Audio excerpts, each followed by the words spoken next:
just before we start, for those who are listening, I will contract the session. So this is your time to do a runner. I'm going to talk about leadership, and we're going to kick off in a minute, literally a minute. I've got 2 minutes and we're on go.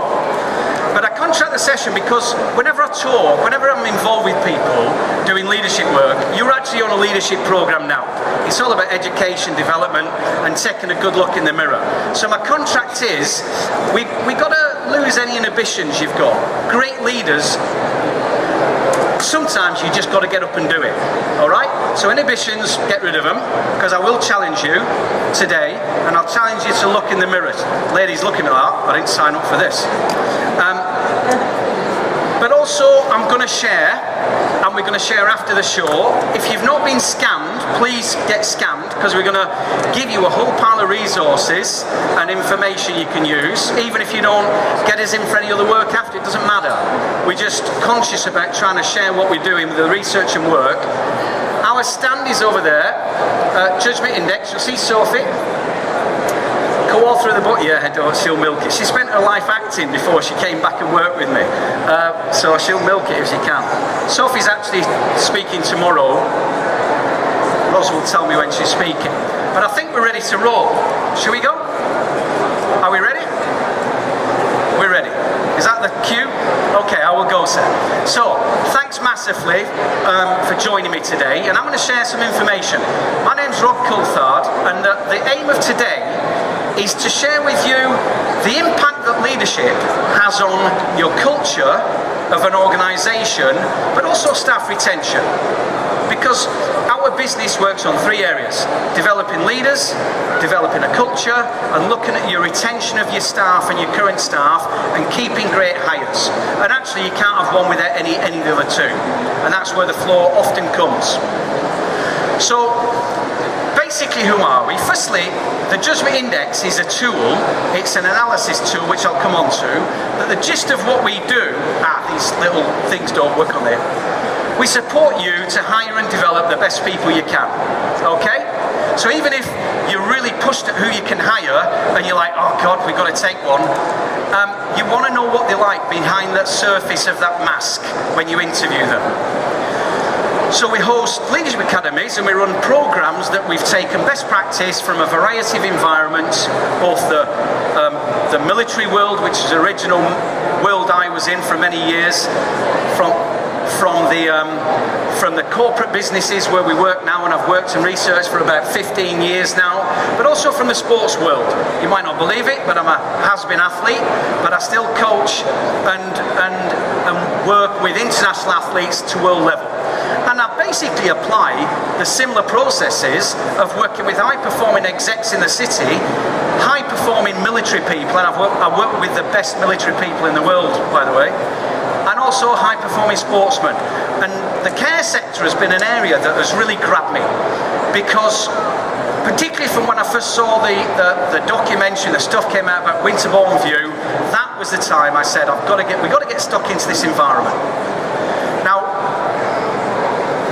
I'm a performance coach. I've got a background in sports psych, but I don't call myself a psychologist at all. I don't class myself as that. I'm a performance coach, and I get excited about developing performers from any. If you're a burger flipper and you want to be better, I get excited about it. I'm a geek like that when it comes to performance. But particularly from the care staff and creating leadership and great leaders. Now, the Judgement Index, it's basically an online assessment. It's a value-based behavioural assessment. There's 40-odd years research behind it.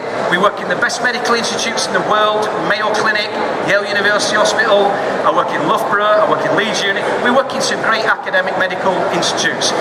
Can I get in the NHS? That is a problem. However, working with care sector, and after the baby PE incident and Winterbourne View, it was a mission of mine to come and work, because the analysis tool is phenomenal for identifying who is behind the mask of the person in front of you, and it allows you to create great interview points and a decision about who you're going to hire. And we use the SIL material on current staff, etc. Okay. We'll share more about that, and we'll put all the information out so you can take a look at that. Let's get stuck into the leadership side. Because you can't have one without the other. Situational leadership. Now, the phrase I'm using on situational leadership is basically about you being a flexible leader, okay? And what I want to shock one or two people, leaders, it's never about you. But how many managers and leaders have you had in the past who it was all about them? Well, actually, it's not. Great leaders are about being flexible and adapting to the situation and the scenario. So we'll expand on that. So it's about your style. What is your style of leadership? Now, so what sort of style do you use? Now, I reference quite a lot Daniel Goleman's work on leadership styles. He was sort of like the key originator of looking at emotional intelligence and then looked at styles of leadership. So we typically look at 6 patterns: commanding style, pace-setting style, a coaching style, a democratic style. An affiliative style is the sort of leader who gets in amongst everyone when things are going pear-shaped. A Churchill style, we will. And then a visionary style, your typical Martin Luther. What style do you use? What is your default style? And are you a commander? Do you command? Do you sell it and motivate with pain or threat or reward? Do you discuss? Or do you just empower? Now, empower is an interesting one, because that's a buzzword. Oh, we've got to empower our staff. No, you don't have to empower your staff. If they're a donut who isn't motivated, do not go and empowering them, all right? Go into command or coach. So it's about how you adapt yourself, and your style should really be based on 3 key things. The knowledge and experience of the people you're working with. Are they switched on? Are they educated? And do they know what to do? You empower those people, they'll love it.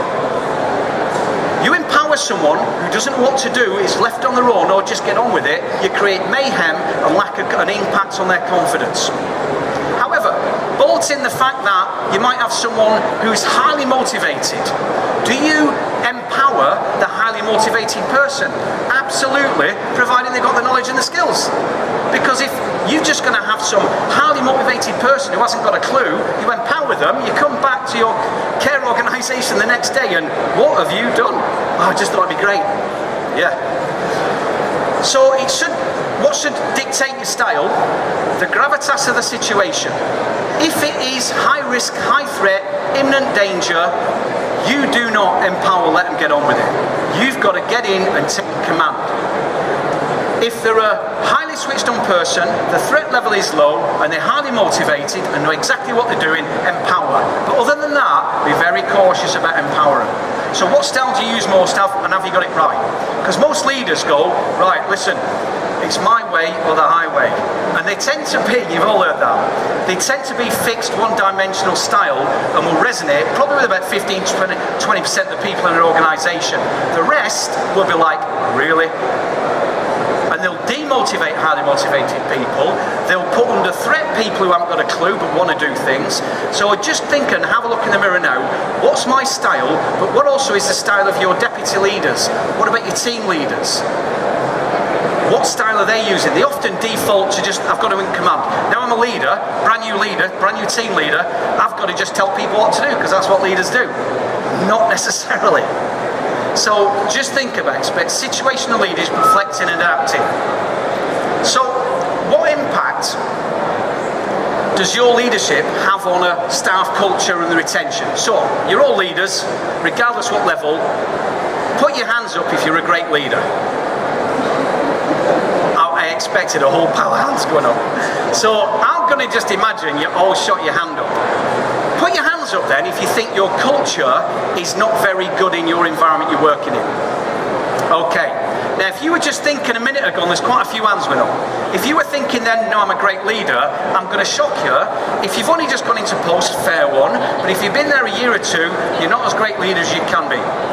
Because great leaders turn great environments into great cultures. So you've got to look in the mirror now. You will drive your culture. And if you've got a crap culture, do something about it. Because that is having a massive impact on the retention of your staff. Now, with the Judgement Index, we help you select the best people who are coming forward. And we do that.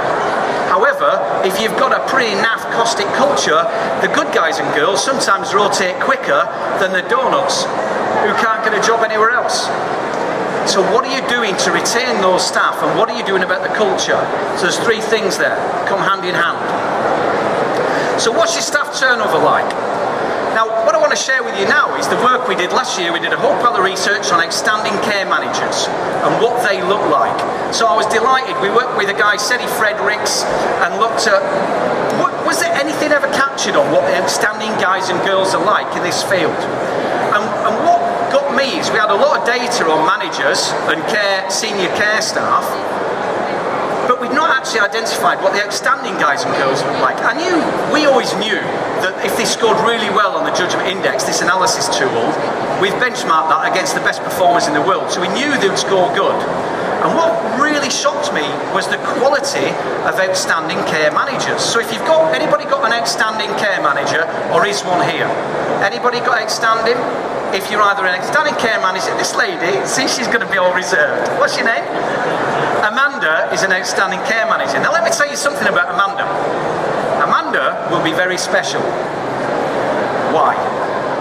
Because there's some key traits about outstanding managers and leaders that are subtly different than those who struggle or have care homes who turn in loads of staff turnover, or your culture's crap, or whatever.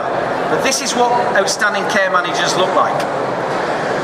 They're very balanced. They're balanced in their value of people, of the task, and the wider strategic implication. Quite often, we get care managers who will be all about people, love everyone, but nothing gets done, right? Because they don't want to upset anyone. Or will be driven by task, and everything will be system, but nobody's getting loved. And we're not thinking of the wider implication. So balanced, what was no surprise that the outstanding care managers were super balanced in all three areas at a very high standard. Their problem solving, focus and compliance was absolutely precise. They were all in the top bracket of compliance. I analysed people who were flying fast jets. I analysed surgeons. I'm analysing people who have got to be technically compliant and super at what they do. Outstanding managers fitted in with them any day of the week. They were super precise. So there's not going to frighten you when you leave them alone and you're thinking you're going to get an incident or a safeguarding issue. They are super smart and switched on like that. They were fast problem solvers. Now there could come a problem because some of them will tend to leave people behind if you're not careful, right? Out the blocks because you think sharper than the average bear. But because of their people skills, they were able to sort of recognise that and almost caveat for people not being as sharp and fast as them. So they were super great. They were also good with environment and sensing people. Now what's really this intuition thing? The best care workers are very intuitive. I always say, we measure in the Mayo Clinic in the States, you imagine the Mayo Clinic, you don't get in through the door unless what you got is very credible. The midwives in the Mayo Clinic, any midwives in here? Any ex-midwives? Anyway? Midwives in the Mayo Clinic score off the scale on their ability to be intuitive and sense the mood of people. When a midwife in the Mayo calls it, everyone runs. But we want your care managers and care workers to have a level of intuition that they can recognise a dementia patient is not well or needs something, regardless they can't communicate, senses it and go in. And that's what outstanding care managers and outstanding care workers do, because we've got data on both. What other thing was interesting is their well-being and capacity to be resilient. Now, I'm going to come on to that in a second. Resilience. Think about resilience and being strong. Bounce back factor, absorbing the stuff that's coming at you and being able to deal with it. Outstanding managers were particularly good at that. They managed to hold on to their stress coping mechanisms and keep balanced and cool in both the working world and their personal worlds. Now what was interesting, looking at the stress levels and the resilience and well-being levels of outstanding people versus those who were struggling, was the fact that the outstanding managers, only 9% of them had what I'd call a severe level of stress. Now it's still quite high, but it's 9%. Other managers, 33% had high levels of stress, which I'd say, you need to sit down and we need a talk, or I need to get you some support. What was sad in all this, 4% 25 in the working world. In the personal worlds, because we measure that area as well, very covertly, they will never know what is coming when we analyse someone. No manager, outstanding, had what you call a high personal stressor at an extreme level where I'd go, we need some support for you. Other managers, 33%, had crap going on in their turmoil, internal conflict, nightmares going on in their personal lives. And that is that foundation that supports your working world. Now, once we can recognise that in someone, and I can do it in any one of you if we analyse you, we can put in some remedial and support mechanisms. But that fundamentally supports the working world and maintain their energy levels. If you happen to have development for resilience, and I've just read a great piece that says, aren't we too resilient? Now here comes who are the business owners and the care leaders and the care owners here. You want to consider that you have a part to play in the resilience of your managers and leaders and care staff. Because if you're overloading too much, regardless of their capacity, you will burn them out and create mayhem. So I ask care leaders all the time and owners, what is your well-being policy, and are you looking after the staff you've got as well as you look after your residents? And I would doubt it. There's probably a very few percent have that level of regard for their own staff as they do the resident. So just consider that when you go away and think, what is my well-being policy and what am I doing to support the well-being of my managers and staff? Because if you don't, it impacts on. When you're burned out, you don't think fast, you don't think sideways, you're not intuitive. You make compliance and issues like that happen. If you're not burned out, you tend to be better and work to your capacity. Okay, let's get on to CQC, which, any CQC staff in here? They do a great job. There's a bit of stuff goes on about subjectivity. They love us, by the way, not that they have references in the improving report they did last year, where they know what we do helps organisations improve. What interests me though, from one of the big reports CQC put out, 25% of services within the area of safe and well-led require improvement. 25%. Now, just have a reflect on your CQC grading now. We could flip your well-led CQC grading like that up a notch, literally within days, okay? There's certain procedures, and we're going to give you these resources, even if you don't get us in to do it, I'll share it here. Go and think, right, what do we need to put in place?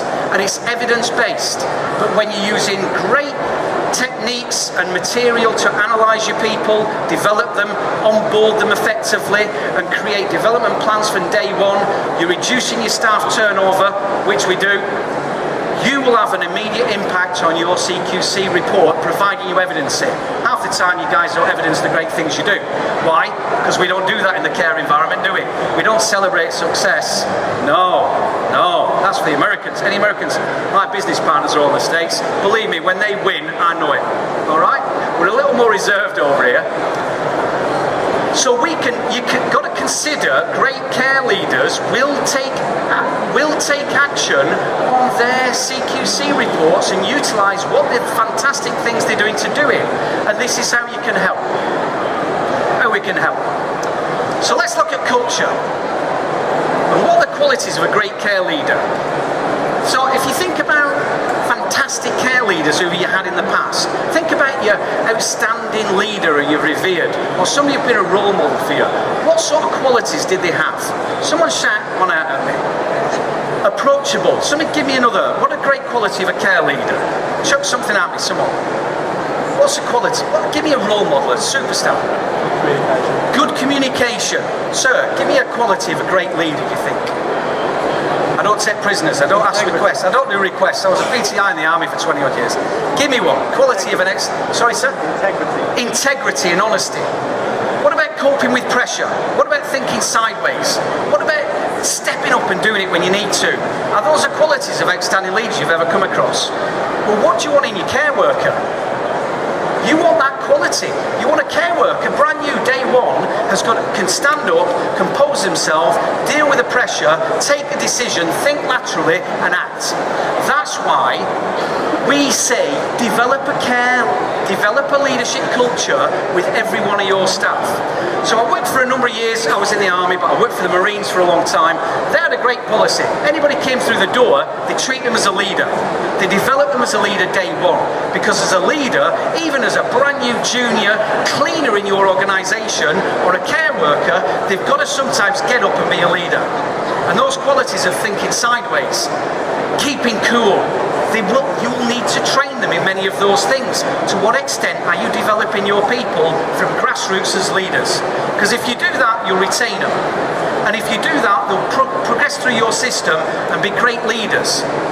Because the progression in your organisation can be fantastic, from basic carer to deputy manager pretty quick if you've got someone switched on. So what are you doing to nurture them, and what are you doing to create that culture? So how do you develop that culture? Well, we know the benefits of having a fantastic leadership culture and a fantastic culture. People take responsibility. They will get up and do it. People's operating performance will be at a higher level. You'll have higher quality. You'll have a motivated staff based on value-based motivation. Not, am I getting some bling? Am I getting a weekend off? Are you going to give me a fiver pay rise? They will develop, they will do it from an intrinsic value-based behaviour. Do you know the values of your people? I want to ask you that. Thinking now, what are the values of your company? Think now, any 3 carers you've got, what are their values? What are their values? If you don't know them, the first thing you ought to do is get back there, ask them, what drives you from inside? Because they're not in it to be millionaires in the care sector, let's face it. You want value-based drivers. And you need to know that. And they need to be aligned with the organisation's values. And you can do that. And we'll give you a whole pile of stuff so you can go away and do it. You'll have better compliance, you'll have more team cohesion, and the culture will be great. And they will be engaged. And the DTI studies have shown engaged teams who are switched on and who will be what I call empowered and engaged, they will be a 75% more predictor of referrals and customer satisfaction than a disengaged team. 75%. So if you've got a pretty naff culture and your team are disengaged, the likelihood they're not even hitting 20% of customer satisfaction, compliance, and what I call customer referral, and being referred from within your team. Highly engaged teams who've been driven by culture with great leaders throughout will have umpteen space more, and your business is determined, and your success will be determined on referrals, CQC reports, and engagement and customer satisfaction. So there's a couple of things you might want to consider. What we might look at is how you develop it. So first thing you've got to do is engage with your people, because you've all got company values, yeah? And they'll be up on the wall. Some of them will be like magnolia on a magnolia wall, and you'll go, and what I want to ask you to do now is go back tomorrow, come up against one of your care staff, first person you meet, stop them and say, Harry, if they're called Harry, obviously they'll look at you strange if they know, Harry, what are our values? And they might be able to go, yeah, and they might be looking over your shoulder on the wall in that little thing, these are our values, or whatever. They might know them inside out, they might know them. And then ask them, what do they mean to you? And that's the acid test for you as a leader. Because what happens nearly 80% of the time is the care leader will have been either down the golf course, the owner, or they'll have been set at home on a Sunday afternoon and they'll go, right, we need to shift our values and change our values. These are what they're going to be. Now, what is a value? What do values do for you? They guide you. They're your heart and soul. They're an environment you want to be in.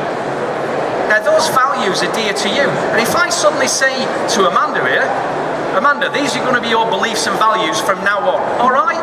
She's going to probably hit. See, I stood back. It's years of training that. She's probably going to hit me with something because they're not her values. So this is what you need to do as a care leader. And if you haven't, just go and review it. And this will do a great deal for your business. Firstly, engage. Ask them. Just simply ask them what culture they want to live in. What's the culture, environment, spirit and heartbeat? And even your antagonists and the ones you have to have who create mayhem and are a bit of a bloody your hard work and the catalyst for anarchy, they will probably want the similar culture that other people do. So engage with them. Give them an open platform to create the rules about your spirit and culture. Empathize, respect what they want. Whoa, no, that's not one of my values. One of my values, because if you're then again dictating, if your staff haven't got ownership of values, it won't happen. Empower, give them the con. Hunt for Red October, great film. I got the con. Give them the controls. Let them take control of their culture and environment. Create culture statements so they understand it's not just a word. Now, this is what a great leader will do. It won't be command at that level. It will be engage, open, discussion, shine a vision of where you're going with the organisation. Let them see it. If you haven't seen Martin Luther's phenomenal speech on vision and shifting, I Had a Dream, have a look at it. Because 50,000 people moved in that direction. And all you want to do is move 200 or 100 people in your organisation. Sell the dream and get them on board. And be clear. If they do not get on board, they're off. And I will tell you now, you work with us, you either jump on or you're cold. Simple as that. Because this body of movement, which is going to be great, will move forward. And you tend to find the people who are hard work, the antagonists, the pain in the what's it, who cost you all your discipline issues, they tend to drift off anyway. But it takes you to engage because you've got to have the energy and you've got to go for it and you've got to enforce and review it and have regular enforcement meetings. Review what is the culture. I was in a big company the other week, HS2. HS2, first thing they do is talk about anybody seen any health and safety issues today. And they've got a culture where everyone, it's what I call an inclusive culture, anyone can pick anyone up if it's a health and safety issue. So you can have a cleaner can pick up the chief exec. Sir, you shouldn't be walking around with a coffee without a lid on it. And it gets to that level now. Alright? So think about how you can drive the culture. Because culture will only shift with behaviour and reinforced behaviour. Not just a list of words on the wall. Now, this is the conclusion about developing this. And you know when you've got the great culture, one, you know when you're developing as a leader because you're situational leadership and you're flexible and you're a cool dude. And everyone, you'll have a balanced approach and people will start talking to you. Two, you know when you've got a great culture where you just feel that energy shift, that positivity. Plus, what will happen if you get this right, and I've got a whole workshop we've got a podcast and a webinar, you can have it, download it and it'll just take you through it all, right? When you've got it right, your staff will challenge each other when they're not following their culture. That's when you know you got it right. When you get one of your junior carers challenging one of the senior staff knows, hey, that isn't our values and culture, why are you talking to me like that? Or why are you behaving like that? And when you develop that in your people, you've cracked it. Then staff turnover comes down. So a conclusion, first, high-performing leaders create high-performing culture and they have low staff turnover. Fact. This is what was happening with the outstanding people. Common methods of selection, how you're selecting people, CV, self-written, referral, somebody wanting to get rid of them, DBS check, whatever it is now, what's it called now, Zoe? DBS check now, blooming history. Didn't predict people in Winterbourne View or up in Cumbria recently, Northumberland, beating up kids after they closed the doors and they'd finished everything they had to do. Why? Values were not measured. Simple. So what are you doing to assess and measure values? Resilience is got to be driven. If you not look at your well-being policy when you go back, most organisations invest in skills but fail to organisation in the values and the culture of the people. And your culture will have correlation with your staff turnover and referrals. So that's what you want to perhaps think about and take away from this session. Now if you want anything more from it, funny old thing, We've just written a book called The Care Leader's Handbook. It's in draft, it's about to come out this summer, and it is almost a standalone manual that goes alongside our leadership academies you run, but you can use it standalone anyway, and it's just full of top tips. It's on Amazon, it'll be 12 quid a pop. Obviously my clients, Zoe, you're going to get one, alright? You can have one, Nikki, if you're good girl. No, obviously, the book is there, have a look at it. I think I've taken best practice from military, corporate, sport and the care sector, bundled together. It's not a technical book about technical care, it's about being a leader in your environment, and hopefully that will help you. We're on stand 62, which is literally just there, and we have and here's Sophie. Sophie hosts the Road to Outstanding podcasts. 10,000 followers and downloaders. She's rated as one of the top 10 sort of influencers in the care and social sector. So she's a bit of a genius. And when you get Andrea Sutcliffe wanting to be interviewed by you, you know you've got something special going on. So, I hope you've enjoyed what I've had to talk about. We've skimmed the surface. Any questions from anybody about aspects of leadership, book, Judgement Index or anything? Right, that's great. Let's have a big round of applause. I want everyone to give yourself a big clap for listening. Look at the person next to you. Tell them well done. Well done for being here. Yes, and that created a smile. Thanks everybody. We're on stand 62. We'll see you soon. Cheers.